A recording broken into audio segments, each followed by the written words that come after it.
नमस्कार. संघर्ष वृत्तवाहिनीमध्ये आपलं स्वागत. घेऊया ठाणे आणि आसपासच्या परिसरामधील घडणाऱ्या महत्त्वाच्या घडामोडींचा आढावा. आनंद चॅरिटेबल ट्रस्टच्या वतीने आयोजित करण्यात आलेल्या जामणी नाका येथील छत्रपती शिवाजी महाराज मैदानात चैत्र नवरात्र उत्सव 2025 मध्ये भक्ती व कला महोत्सवाच्या चौथ्या दिवशी समाजामध्ये विविध क्षेत्रात उल्लेखनीय काम करणाऱ्या पुरुषांना नवरत्न व महिलांना नवदुर्गा पुरस्कार देऊन सन्मानित करण्यात आलं. यावेळी गीतेश शिंदे, संदीप भावसार, अजित महाडकर, अनिल हजारे, सीताराम राणे, जगदीश खेरालिया, विश्वास उडगी, पंकज पाटोळे, सोहम सचिन गायकवाड इत्यादींना यावेळी नवरत्न पुरस्काराने सन्मानित करण्यात आलं. तर शीतल गडकरी, मयुरी कदम, आचल म्हात्रे, ज्योत्स्ना, दिलीप प्रधान, महेश राजपूत, अस्मिता येंडे, समीरा भारती, निर्मोही फडके, रुपाली तेलवणे, निलिमा सबनीस यांना नवदुर्गा पुरस्काराने सन्मानित करण्यात आलं. तर या पुरस्कार सोहळ्यात शिवसेना उपनेते आमदार सचिन आहेर, लोकसभा संपर्क प्रमुख मधुकर देशमुख, भाईंदर जिल्हा प्रमुख प्रभाकर म्हात्रे, ऐरोली जिल्हा प्रमुख प्रवीण म्हात्रे, उपजिल्हा प्रमुख सुनील पाटील, कृष्णकुमार कोळी, शाखा प्रमुख महेश ढोमणे यांसह अनेक पदाधिकारी आणि कार्यकर्ते येथे उपस्थित होते. तसेच ज्येष्ठ पत्रकार उदय निरगुडकर, शिवसेना उपनेते आमदार सचिन आहेर यांच्या प्रमुख उपस्थितीमध्ये आरती या ठिकाणी संपन्न झाली. पुरस्कार, व्यास क्रिएशन्स तर्फे पुस्तक मित्र पुरस्कार असे अनेक पुरस्कार मिळालेले आहेत आणि आज नवदुर्गा पुरस्काराने आपल्या टाळ्यांच्या कडे मीनाताई मडवी तसेच रंजनाताई शिंत्रे आणि आतापर्यंत आपल्याला अनेक पुरस्कार मिळालेले आहेत. महाराष्ट्र पुरस्कार HIV विषयी जनजागृती केल्याबद्दल आपल्याला मिळालेला आहे. तसंच ठाणे महानगरपालिकेचा ठाणे गौरव पुरस्कार आणि समाज गौरव पुरस्कार अशा अनेक पुरस्कारांनी आपण सन्मानित आहात आणि आपल्या शिरपेचामध्ये अजून हा एक मानाचा तुरा खोचला जातोय, तो म्हणजे नवदुर्गा पुरस्कार. खूप खूप अभिनंदन. यानंतरच्या मानकरी असोनी मुक्त या कथा संग्रहाला राज्यस्तरीय पुरस्कार मिळाला. अनहद याला तर 3 राज्यस्तरीय पुरस्कार मिळाले. साहित्य अकादमी दिल्लीकडून अखिल भारतीय साहित्य अकादमीची सन्मानाची प्रवासी शिष्यवृत्तीकरण त्यांनी केलंय. विद्यार्थ्यांना ई-बुक्स उपलब्ध करून दिलंय.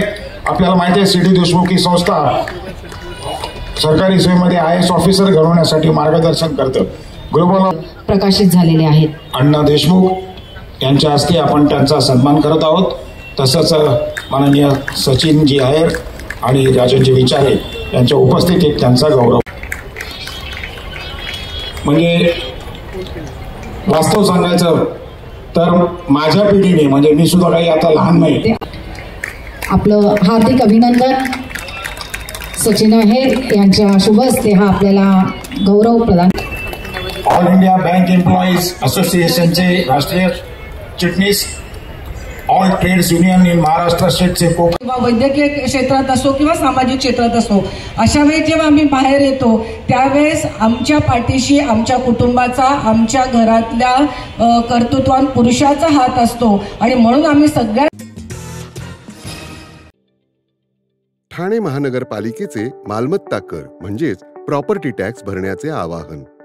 सन 2022-23 या आर्थिक वर्षाचे मालमत्ता कराचे म्हणजेच प्रॉपर्टी टॅक्सचे बिल ठाणेकर करदात्यांना महापालिकेमार्फत आर्थिक वर्षाच्या सुरुवातीस म्हणजेच माहे एप्रिल 2022 मध्ये देण्यात आलेले आहे. तथापि अद्यापही काही करदात्यांनी मालमत्ता कर महापालिकेकडे जमा केलेला नाही. सध्या आर्थिक वर्षाचा अंतिम टप्पा सुरू झाला आहे. मालमत्ता कर वसुलीसाठी महापालिकेतर्फे कडक कारवाई हाती घेण्यात आली आहे. या अंतर्गत जंगम मालमत्ता, TV, फ्रीज, वाहन व इतर जप्त करणे तसेच स्थावर मालमत्ता वॉरंट बजावून जप्त करण्यात येत असून मालमत्तेचा जाहीर विक्रीद्वारे लिलाव करून कराची रक्कम वसूल करण्यात येत आहे. मालमत्तेस पाणी पुरवठा करण्यात येणारे नळ संयोजन खंडित करण्यात येत आहेत. त्याचप्रमाणे थकीत मालमत्ता करावर 2% व्याज आकारले जात असल्याने भरावयाची रक्कम वाढत आहे. आपला मालमत्ता कर propertytax.thanecity.gov.in या लिंकद्वारे तसंच गुगल पे, फोन पे, पेटीएम याद्वारे ऑनलाईन पद्धतीने करण्याची सुविधा उपलब्ध करून दिली आहे. शनिवार, रविवार व सार्वजनिक सुट्टीच्या दिवशी नागरिकांना मालमत्ता कर भरणे सोयीचे व्हावे याकरता महापालिकेचे मालमत्ता कर संलग्न कार्यालय या दिवशी कार्यान्वित ठेवण्यात आलेले आहे. तरी मालमत्ता कर वसुलीची अप्रिय कारवाई टाळण्याच्या दृष्टिकोनातून मालमत्ता कर भरून महापालिकेस सहकार्य करावे. धन्यवाद. तंबाखू सेवनामुळे मौखिक कर्करोगाचा धोका मोठ्या प्रमाणावरती वाढतोय. तरीही अनेक जण गुटखा, तंबाखू आणि सिगारेटच्या आहारी जातात. कर्करोग झाल्यानंतर त्याचा परिणाम गंभीर स्वरूपाचा होतो आणि उपचाराचाही खर्च मोठा असतो. मात्र सर्वसामान्य रुग्णांसाठी आधारवड ठरणाऱ्या ठाणे सिव्हिल रुग्णालयात तंबाखू सेवनामुळे झालेल्या मौखिक कर्करोगावरती एका ज्येष्ठ नागरिकांची जोखमीची कमांडो शस्त्रक्रिया यशस्वीपणे पार पडली आहे. ठाण्यात राहणारे शांताराम जाधव हे गेल्या अनेक वर्षापासून तंबाखूचे सेवन करत होते. मात्र या तंबाखूने आपल्या मौखिक कर्करोगाला सामोरं जावं लागेल याची पुसटशीही कल्पना त्यांना नव्हती. अचानक तोंडातली जीभ जड झाल्याने बोलताना जेवताना त्रास जाणवू लागला. होणाऱ्या त्रासामुळे शांताराम हे उपचारानिमित्त ठाणे सिव्हिल रुग्णालयात आले होते. त्यांची जीभ बायोप्सी केली असता त्यांना जिभेचा कर्करोग झाल्याचं निदान झाल्यावरती जिभेची शस्त्रक्रिया करण्याचे ठरवलं. जिल्हा शल्यचिकित्सक डॉक्टर कैलास पवार, अतिरिक्त जिल्हा शल्यचिकित्सक डॉक्टर धीरज मांगडे यांच्या मार्गदर्शनाखाली शांताराम यांच्या जिभेवरील कर्करोगाची शस्त्रक्रिया करण्यात आल्याची माहिती जिल्हा दंतचिकित्सक डॉक्टर अर्चना पवार यांनी दिली. प्रथम शांताराम यांची सर्व रक्त चाचणी झाल्यानंतर शारीरिक स्वास्थ्य यांची तज्ज्ञ डॉक्टरांकडून तपासणी केली गेली. यावेळी शांताराम यांचा कर्करोग जिभेपासून मानेपर्यंत पसरला होता. त्यामुळे काहीशी जोखमीची शस्त्रक्रिया करण्यासाठी onco surgeon doctor Hitesh Singhvi यांच्या मदतीने ही शस्त्रक्रिया पार पडली आहे. ही शस्त्रक्रिया दंतशल्यचिकित्सक डॉक्टर अर्चना पवार, भूलतज्ञ प्रियांका मांगडे, डॉक्टर सुजाता पाडेकर यांनी यशस्वी केली. 70 वर्षाचे वृद्ध आमच्याकडे आले होते काही दिवसापूर्वी आणि जिभेवर काही ते जाड झाली जीभ, मग खाताना थोडा त्रास व्हायला लागला. उजवली कॅन्सर होतो त्यावेळेस बऱ्याच अंशी पेनलेस असतं बऱ्याच प्रोसेस. तंबाखू खायची सवय होती आणि बऱ्याच अंशी आपल्याला सगळ्यांना माहिती आहे की तंबाखू खाल्ल्यानंतर किंवा क्रोनिक लेवलला तंबाखू किंवा गुटखा खाताना तोंडाचं कॅन्सर व्हायचे चान्सेस खूप जास्त असतात. तर याने कत्तरीमध्ये खात होते, सोडून पण दिली होती, परंतु ते जीभ जाड आल्यामुळे आम्ही एकदा बघितलं आमच्या डॉक्टरांनी, dentist surgeon doctor Archana Pawar आमच्याकडे कॅन्सर वगैरे ते सिंघवी म्हणून येतात. तर त्यांना डाऊट आला की कदाचित कॅन्सर असावा. बायोप्सी केली, बायोप्सीनंतर कळलं कॅन्सर आहे आणि एक मोठी सर्जरी असते. याच्यात आम्ही जिभेचा काही भाग कापतात आणि जिथपर्यंत ते लिम्फ नोड गळ्यामध्ये जे काही त्याच्या गाठी पसरलेले असतात आणि वरती मॅन्डिबल किंवा कानाजवळ पण, हा एक मोठा ऑपरेशन असतो आणि याला प्रचंड खर्च येतो. आपण बाकी ठिकाणी कॅन्सर हॉस्पिटलला जर जात असो तर बरंच वेटिंग पिरियड असतं, गर्दी खूप जास्त असते आणि प्रायव्हेटला खर्च करून ऑपरेट करून परवडण्यासारखा खरोखर नसतो, प्रचंड महाग असतं.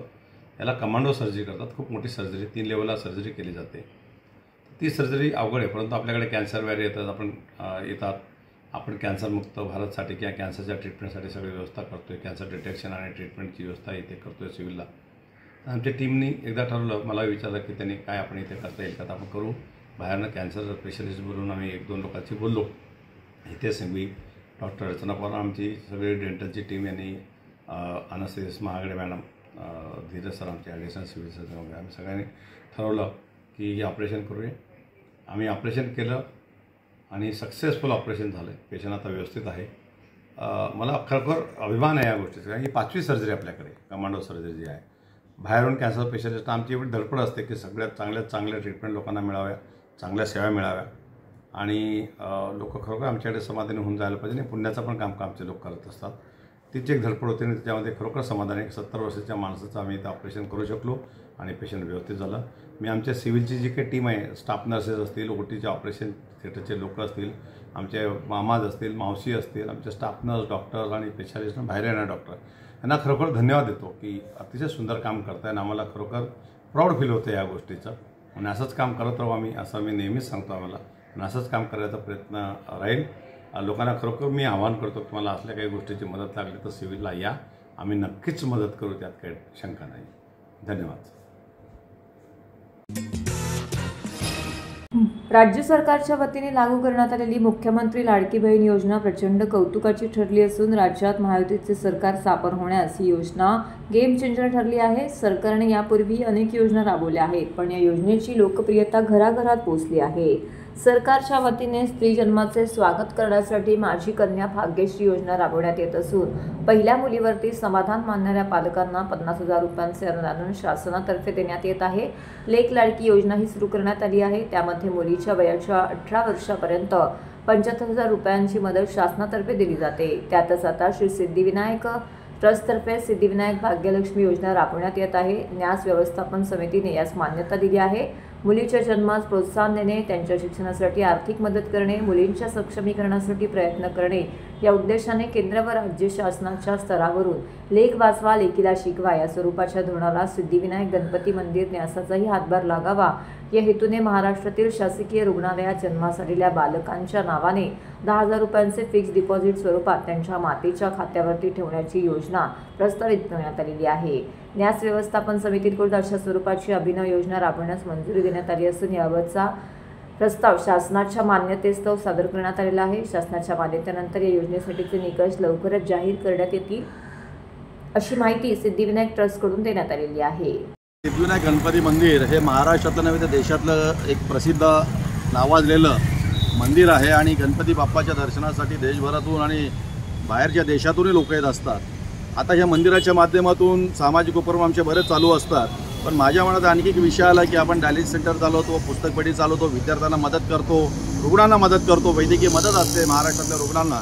त्याच्या पुढे जाऊन आपण एक वेगळा उपक्रम राबवू शकतो की मनामध्ये माझा विचार आला आणि मी माननीय अध्यक्ष सरवणकर साहेब असतील, कोषाध्यक्ष त्रिपाठी, आमचे युवा असतील किंवा आमचं विश्वस्त मंडळाने एक पत्र मी दिलं स्वतः की महाराष्ट्रामध्ये जे शासकीय रुग्णालय आहेत ते महाराष्ट्रातले शासकीय रुग्णालय उपजिल्हा रुग्णालय आहेत, तर त्या रुग्णालयांमध्ये ज्या नवजात बालिकांचा 8 मार्चला म्हणजे जागतिक महिला दिन आपण साजरा करतो, तर 8 मार्चला महाराष्ट्रातल्या शासकीय रुग्णालयामध्ये ज्या मुलींचा जन्म होईल त्या मुलींच्या नावे आपण न्यासातर्फे मंदिरातर्फे 10,000 रुपयाचं एक डिपॉझिट आपण ठेवू शकतो अशी सूचना मी पत्राद्वारे केली.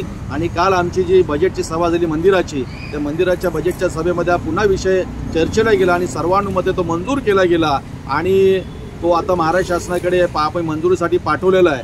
मला एक आनंद आहे ही योजना मंजूर सर्व विश्व समितीने केली, माननीय अध्यक्ष कोषाध्यक्ष समितीने प्रशासनाने त्यासाठी पुढाकार घेतला, मंजूर झाली योजना.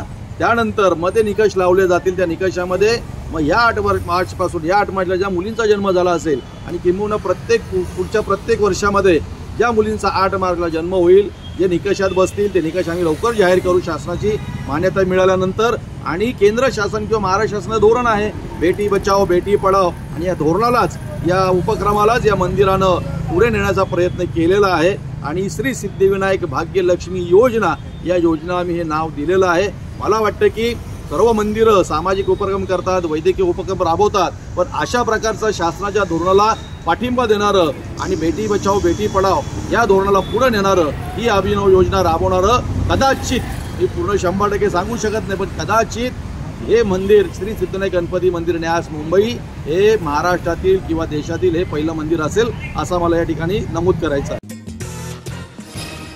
धर्मवीर आनंद दिघे प्रतिष्ठान व महाराष्ट्र राज्याचे उपमुख्यमंत्री नामदार एकनाथ संभाजी शिंदे यांच्या माध्यमातून दरवर्षीप्रमाणे यंदाही ठाण्याच्या कोपरी परिसरातील श्री संत तुकाराम महाराज मैदानात धर्मवीर आनंद दिघे प्रतिष्ठानच्या वतीने श्री अंबेमाळ चैत्र नवरात्र उत्सव 2025चं आयोजन करण्यात आलं आहे. नवसाला पावणारी आणि भक्तांच्या हाकेला धावणारी अशी देवीची ख्याती असून 9 दिवस चालणाऱ्या नवरात्र उत्सवात ठाणे जिल्ह्याच्या कानाकोपऱ्यातून व संपूर्ण महाराष्ट्रातून भाविक भक्त देवीच्या दर्शनाकरिता येत असतात. तसेच सर्व पक्षीय राजकीय नेते, कार्यकर्ते, पदाधिकारी व परिसरातील नागरिक मोठ्या संख्येने देवीच्या दर्शनासाठी येतच असतात. 9 दिवस चालणाऱ्या उत्सवानिमित्त विविध मनोरंजनात्मक तसेच धार्मिक व सामाजिक कार्यक्रमांचं आयोजन प्रतिष्ठान व महाराष्ट्र राज्याचे लाडके उपमुख्यमंत्री एकनाथ शिंदे यांच्या माध्यमातून आयोजित करण्यात येतात. या चैत्र नवरात्र उत्सवाला भाविकांचा उत्स्फूर्त असा प्रतिसाद लाभत असून देवीच्या दर्शनासाठी अलोट गर्दी येथे पाहायला मिळत आहे. काल या चैत्र नवरात्र उत्सवानिमित्त देवीचं दर्शन घेण्याकरिता यूट्यूब व इंस्टाग्रामच्या माध्यमातून महाराष्ट्राच्या घराघरात पोहोचणारी तृतीयपंथ पूजा शर्मा खास आकर्षण ठरली. काल 4थ्या दिवशी या कार्यक्रमात मंगेशकरांचे देणे या शीर्षकाखाली लता दिदी, आशा दिदी आणि कुटुंबियांची सांगीतिक सफर सादर करण्यात आली. सदर कार्यक्रमात एकाहून एक अशी सुरेल गाणी पेश करण्यात आली. तर सदर कार्यक्रमाला लता, एकनाथ शिंदे, प्रकाश शिंदे, प्रवक्ते राहुल लोंढे तसेच महेश गायकवाड, शिवसेनेचे माजी नगरसेवक, माजी नगरसेविका, इतर मान्यवर, भाविक भक्त मोठ्या संख्येने येथे उपस्थित होते. यावेळी प्रमोद बनसोडे, रोहित गायकवाड, रीना मुदलियार यांनी या उत्सवाविषयी अधिक माहिती दिली.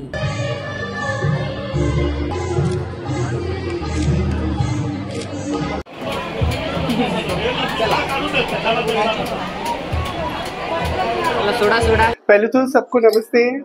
दिल से दुआ है सबके लिए, दिल से आशीर्वाद। क्योंकि हम लोग देखो बचपन से इग्नोर, हम लोग ना प्यार मांगते हैं और कुछ नहीं, हम लोग को पैसा का इम्पोर्टेंट नहीं है। कोई मुझे दिल से पुकारे मैं आ जाती हूँ। और सर से मिलना, सर की वाइफ से मिलना मेरा एक सपना था। जैसे रीना मैम मुझे बहुत मानते हैं और बहुत रिस्पेक्ट करते हैं। देखो इतने सालों में मुझे कोई पूछने वाला नहीं है, रीना दी हमेशा मुझे याद करते हैं। और मैंने सुना यहाँ पे बहुत बड़ा मंदिर और पूजा होते हैं नवरात्रि, तो मेरा बहुत इच्छा किया जो मैम प्लीज मुझे एक बार दर्शन करा दीजिए। फिर दीदी बुलाया, मैं आई हूँ। अरे आया कि इतना बड़ा आयोजन देख के मेरा दिल खुश हो गया है। इतना अच्छा आयोजन में मेरे जैसे नॉर्मल इंसान को एंट्री किया, यही तो मेरे लिए बहुत बड़ी बात है। दिल से दुआ है सबके लिए, थैंक। मेरा जन्म शाक्त हो गया जब मैं भगवान को हमेशा भगवान को मैं दोषी करते थे जब कैसे बना दिया। आज मुझे यहाँ आकर ऐसा फील हो रहा है जब ना भगवान शायद तुम जानबूझ के मुझे ऐसा बनाया, जब मुझे इतना खुशी हो रहा है जो इतना सुंदर एक पवित्र एरिया में मुझे एंट्री दिया। मैं बहुत खुश हूँ। सगळ्यांना माझा जय महाराष्ट्र। आणि तुम्ही पाहू शकता, आम्हाला सांगण्यापेक्षा तुम्ही बघताय की दरवर्षीप्रमाणे म्हणजे यंदाचा हा 14वा वर्ष आहे आणि 14व्या वर्षातनं म्हणजे मला वाटतं की दरवर्षी भाईंनी म्हणजे आपले शिंदे साहेबांनी, आपले लाडके उपमुख्यमंत्री यांच्या म्हणजे मार्गदर्शनाखाली आम्ही जेही कार्यक्रम इथं राबवतो, आज त्यांच्या आदेशानुसार इथं जेही कार्यक्रम तुम्ही बघू शकता की वाढतायत, त्याप्रमाणे भक्तांचा देखील प्रोत्साहन वाढतंय आणि ते देखील या प्रोत्साहनाकरता इथं खूप लोक म्हणजे काल मंगळवार होता, देवीचा वार होता, भक्तांचा इतक्या प्रमाणात गर्दी होती की आम्हाला ते हँडल करता आला नाही आणि आज देखील म्हणजे वेगवेगळ्या सांस्कृतिक कार्यक्रम आहेत। सुरू केलेला हा नवरात्रोत्सव गेल्या अनेक वर्षापासून दिघे साहेबांचं निधन झाल्याच्या नंतर एकनाथ शिंदे साहेबांनी हा उत्सव हातात घेतला। त्यापासून ह्या कोपरीमध्ये नवचैतन्य आणि लोकांच्या निरोगी आरोग्यासाठी हे महाचंडी यज्ञ इथे आयोजित केला। हा करण्याचा उद्देश एवढाच होता शिंदे साहेबांचा की इथल्या नागरिकांना, माझ्या मतदारांना, आमच्या शिवसेनेला चांगलं निरोगी आरोग्य लागो, त्यांच्यामध्ये भरभराटी येवो आणि उत्तम आरोग्य सगळ्यांचं राहो, याकरता ह्या उत्सवाची दिघे साहेबांच्या नंतर उत्सवाची पूर्ण जबाबदारी शिंदे साहेबांनी केली आणि या उत्सवामध्ये आमचे सर्व शिवसेनेचे पदाधिकारी तन मन धन स्वतःहून पुढाकार घेतात आणि जे पडेल ते काम स्वीकारतात आणि काम करण्याची तयारी दाखवतात। शाखा प्रमुख कोपरी चैत्र नवरात्र 2025 हे देवीचं 13वं वर्ष आहे। 13 वर्ष सातत्याने सर्व इथे कार्यकर्ते वगैरे इथे देवीची सेवा करत असतात। मी खरं तर खूप आभार मानेल साहेबांचे की हा कार्यक्रम कोपरीकरांसाठी कोपरीमध्ये साहेबांनी आयोजित केला। देवीचं हे 13वं वर्ष आहे। 13 वर्ष साहेबांनी वेगवेगळे कार्यक्रम इथे आयोजित केले। 9 दिवस हा कार्यक्रम चालतो। देवीचं आगमन 30 तारखेला देवीचं आगमन झालं गुढीपाडव्याच्या दिवशी आणि विसर्जन आहे 6 तारखेला। मी सर्वांना आवाहन करेल, सर्वांनी देवीचं दर्शन घेण्यासाठी नक्कीच उपस्थिती दाखवावी। मराठी भाषेला अभिजात दर्जा मिळालेला असूनही महाराष्ट्रात बऱ्याच ठिकाणी मराठी भाषेचा वापर होताना मात्र दिसून येत नसल्याने गुढीपाडव्याच्या मनसेच्या सभेतून राज ठाकरे यांनी मनसैनिकांना आवाहन करत ज्या ठिकाणी मराठीचा वापर होत नसेल त्या ठिकाणी जाऊन समज देण्याचे आदेश दिल्यानंतर महाराष्ट्रात मनसैनिक मराठी भाषेच्या मुद्द्यावरून आक्रमक झाल्याचे चित्र पाहायला मिळत आहे। एकीकडे कर्नाटक महाराष्ट्र सीमा भागात कन्नडिगांचे मराठी एकीकडे कर्नाटक महाराष्ट्र सीमा भागात कन्नडिगांचे मराठी माणसावरती होत असलेले अत्याचार पाहता महाराष्ट्रात सुरू असलेले कर्नाटक बँकेत मनसैनिक घुसत बँकेत मराठी फलक नसल्याने चांगलेच आक्रमक झाले। 5 दिवसात यामध्ये बदल झाला नाही तर मनसे स्टाईलने दणका देऊ असा थेट इशारा बँकेच्या अधिकाऱ्यांना मनसैनिकांनी दिला आहे।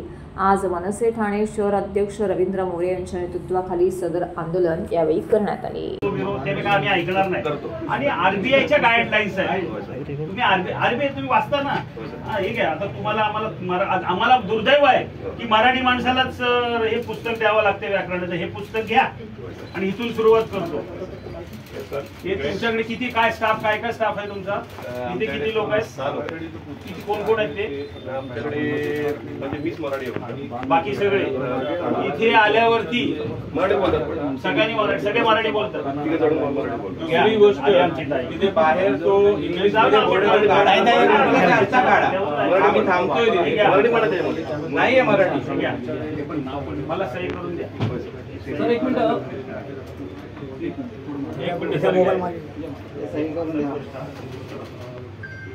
रवी सोना साहेबांनी हे पुस्तक मुद्दाम दिलंय. हे कांबळे साहेब आहेत, पण यांचं इथे आता मी नावाची प्लेट बघितली ती पण इंग्लिश मध्ये. तर सुरुवात त्यांना आम्ही अशी केली की साहेबांपासून सुरुवात करूया की तुम्ही जरा हे बघा.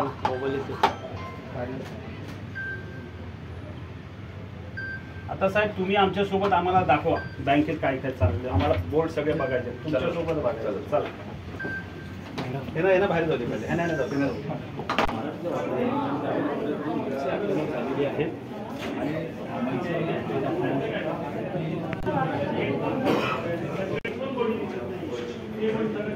कॅलेंडर पण मराठीत नाही.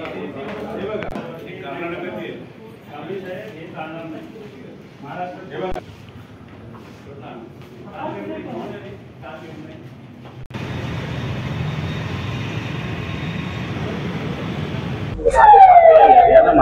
मोठ्या प्रमाणात आक्रमक झालेले आहेत. ज्या ज्या ठिकाणी इंग्रजीचा वापर आहे त्याच्यावर मनसे आक्रमक झालेली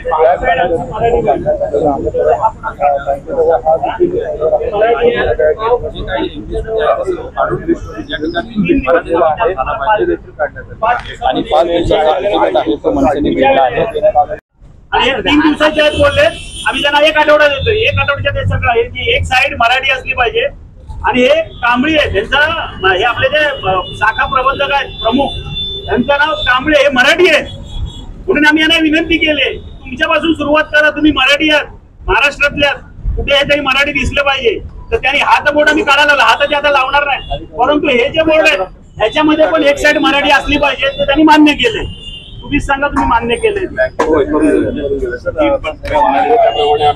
शाखा आहे तर आम्ही एक साईड जसं सांगितलं सरांनी त्याप्रमाणे आम्ही ते नक्कीच करून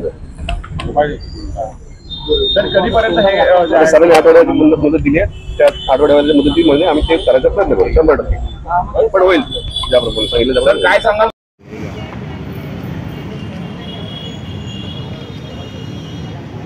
राईट आहे ना.